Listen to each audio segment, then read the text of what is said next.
This is Frank. He's the EHS manager for about 10 facilities. When he goes to work, he faces a confusing situation. Lots of websites, lots of accounts, lots of passwords, and errors that are hard to fix. But Frank has a dream. Wouldn't it be great if it didn't matter what site he started at, but he always got to see his clients and his facilities just like on his stuff at Amazon? Here are Frank's facilities. And here are some other people that care about these facilities. Tony is a water quality manager for the local tribe. Stan does permitting for the state DEP, and Ellen's from EPA.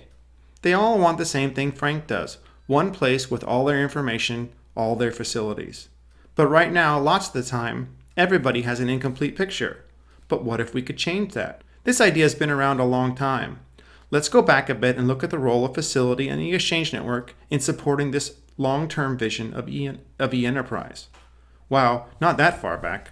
Let's go back to 20 years to 1995. In Seattle, there was a far-sighted guy named Jeff with the crazy idea to sell books on the internet. Good luck with that, Jeff. There were lots of far-sighted people at states and EPA too. In 1995, they created One Stop.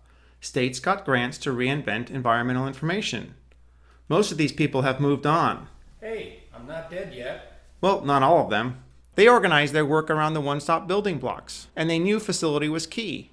The whole idea of One Stop was that the public, facilities, and staff could have a single place to manage their information. Facility was a key concept to information integration, burden reduction, and electronic reporting. Again, these were all key One Stop building blocks. Facility was so important that these far-sighted folks developed a template for their fellow states and EPA to use to guide their work. So as states and EPA kept working on things, they realized that somehow these systems were going to have to interact or work together. But how could they do that? The work continued until 2000, when states and EPA had a summit. Some of this should look pretty familiar, but since we're here at EN 2015, let's look at IT. Cool, Exchange Network, that sounds useful. They realized they could use that to share their facility data. They also talked about e-business and what they called advanced monitoring.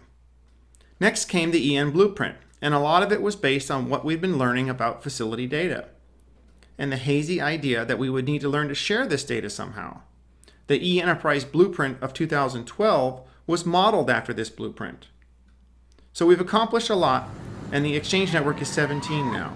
It's feeling its oats and trying new things. Like any good family, it has its debates, and we'll resolve them. And now we have e-Enterprise as part of the picture. So let's talk about facility and its future as a linchpin